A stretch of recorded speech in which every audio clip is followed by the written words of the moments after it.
Bismillahirrahmanirrahim. Assalamualaikum warahmatullahi wabarakatuh dan selamat sejahtera. Baik murid-murid, masih lagi dalam subjek matematik tingkatan 1. Kita dah masuk bab 8 iaitu garis dan sudut. Okey, video cikgu sebelum ni cikgu dah terangkan tentang tembering garis. Kemudian cikgu dah terangkan tentang kekongruenan bagi tembering garis dan juga sudut. Kemudian cikgu dah juga telah menerangkan cara untuk ukur tembering garis menggunakan pembaris dan juga cara untuk mengukur sudut menggunakan protektor. Jadi, untuk video ini cikgu akan sambung masih lagi subtopik 8.1 iaitu garis dan sudut. Kita sambung. Okey, apakah sifat sudut pada garis lurus, sudut refleks dan juga sudut putaran lengkap? Okey, daripada buku teks, dia ada tulis suruh buat aktiviti penerokaan di sini.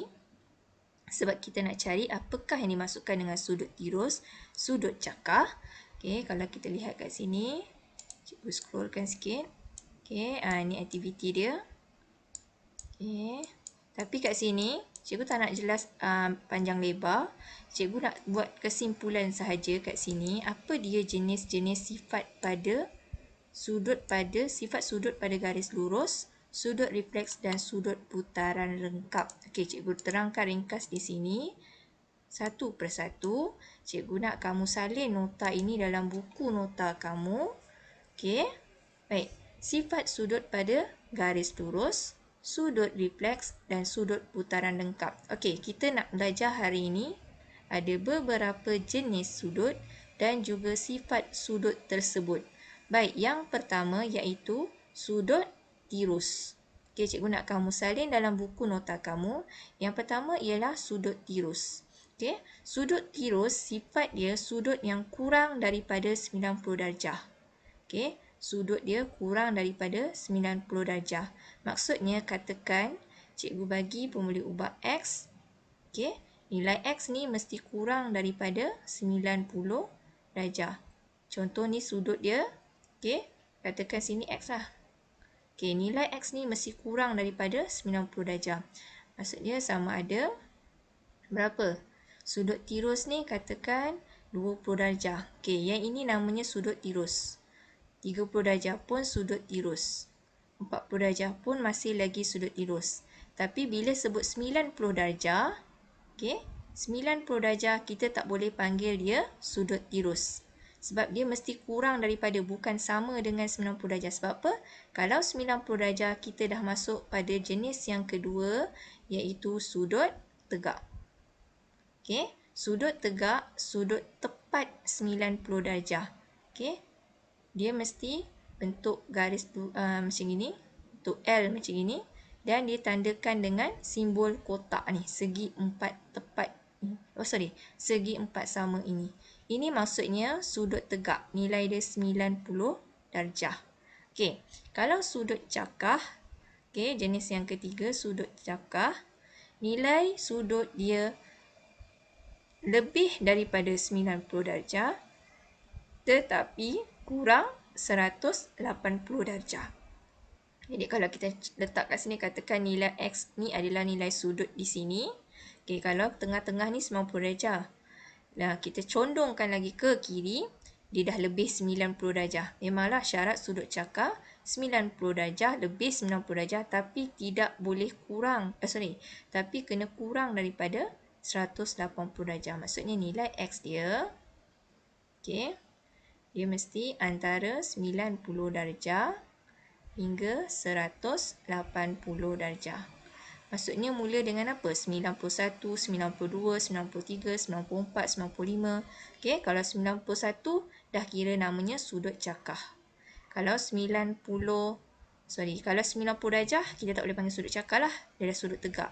Okey, kalau 180 darjah kita dah tak boleh panggil sudut cakah. Okey, kalau 180 darjah nampak ni. Kita dah panggil jenis yang keempat iaitu sudut pada garis lurus. Kenapa sudut pada garis lurus? Perhatikan ini garis lurus. Baik, sudut dia bermula daripada kiri ini tengah-tengah sini. Kita pusingkan dia ni. Okey, nilai dia sama dengan separuh daripada satu penuh protektor itu, iaitu 180 darjah.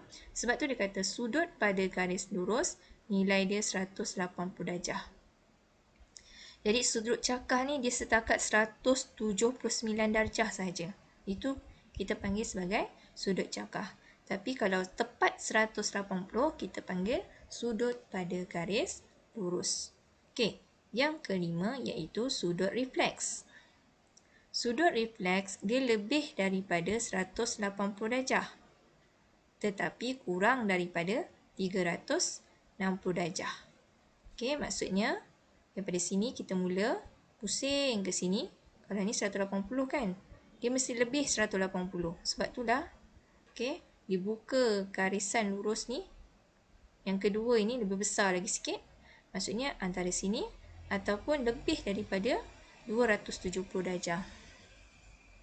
Maksudnya nilai, kalau kita jumpa bentuk sudut begini, kita panggil dia sebagai sudut refleks. Maksudnya kat sini, katakan sudut X dia, nilai dia mesti lebih 180 darjah dan mesti kurang daripada 360 darjah. Dia tak boleh sampai 360 darjah. Kalau sudut itu 360 darjah, okay, kita tak boleh panggil sudut refleks. Dia dah masuk kategori sudut putaran lengkap. Inilah. Satu putaran lengkap ini, nilai dia adalah 360 darjah. Ini namanya sudut putaran lengkap. Okey, ada 6 jenis sudut ini. Cikgu nak kamu salin nota ini di dalam buku nota matematik kamu sebagai rujukan. Okey, sebab dalam buku teks tak ada benda ni. Okey? Baik, kita tengok soalan. Cik, ni contoh soalan. Ini dalam buku teks. Kita balik pada dalam buku teks. Okey, dia kata, bagi setiap sudut yang berikut, nyatakan sama ada sudut tersebut ialah sudut pada garis lurus, sudut refleks atau sudut putaran lengkap. Okey, kita tengok yang pertama. Okey, sekarang ni sudut dia pusing lebih daripada 180 darjah. Sini kan 180 darjah. Dah lebih 180 darjah. Pusing lagi besar ni kan.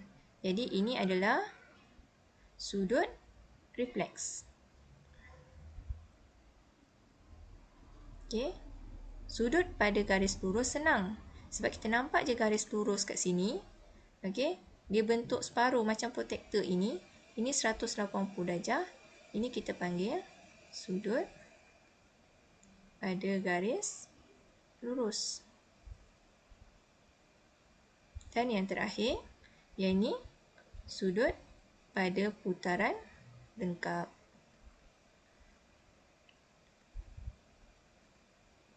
Okey, kemudian seterusnya, salin setiap rajah yang berikut, kenal pasti dan tandakan sudut pada garis lurus, sudut refleks dan juga sudut putaran lengkap. Okey, jadi kat sini, okey, dia suruh nyatakan satu persatu. Jadi buatlah yang pertama. Okey, yang pertama sudut pada garis lurus. Baik, sudut pada garis lurus yang mana? Hasil tambah yang mana menghasilkan sudut pada garis lurus? Kita tahu sudut pada garis lurus hasil tambah dia mesti 180 darjah. Jadi kat sini, kalau kita lihat, kita pilih 135 dan 45 ini akan menghasilkan 180. Jadi yang pertama, 135 darjah tambahkan dengan 45 darjah. Itu saja. Jadi, mana dia sudut pada garis lurus?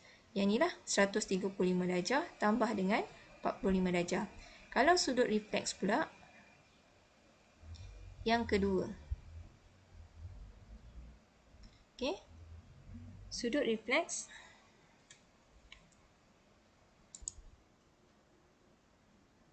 Okey.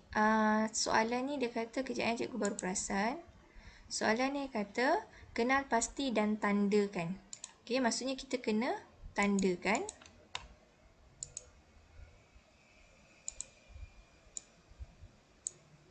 Okey, kita kena tandakan. Jadi, cikgu tandakan, kita gunakan pen yang berbeza. Okey, mula-mula, okey, untuk sudut pada garis lurus, kita tandakan guna pen hitam. Sudut pada garis lurus, okey, yang ni tadi, cikgu buat guna pen hitam. Ini sudut pada garis lurus, tanda macam ni. Okey, Kemudian untuk sudut refleks, okey, kita tanda warna merah. Sudut refleks dia mesti lebih 180 darjah. Maksud dia mesti daripada sini pergi ke sini. Dan yang terakhir, sudut pada putaran lengkap, kita tandakan warna biru. Maksudnya dia pusing penuh lah. Dari sini, pusing sampai sini. Okey. Kalau yang ni pula, sorry, alamak. Okey, kalau yang ni pula, okey, yang ni B.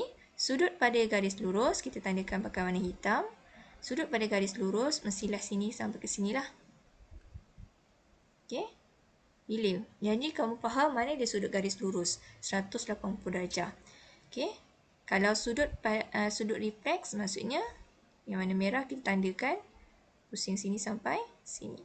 Sudut pada putaran lengkap, semestinya keseluruhan inilah. Okay, keseluruhan ini. Okey, itu. Sebab dia kata kenal pasti dan tandakan. Okey, lepas tu dia kata terangkan bagaimana anda memperoleh jawapan anda. Barulah kita cakap kat sini.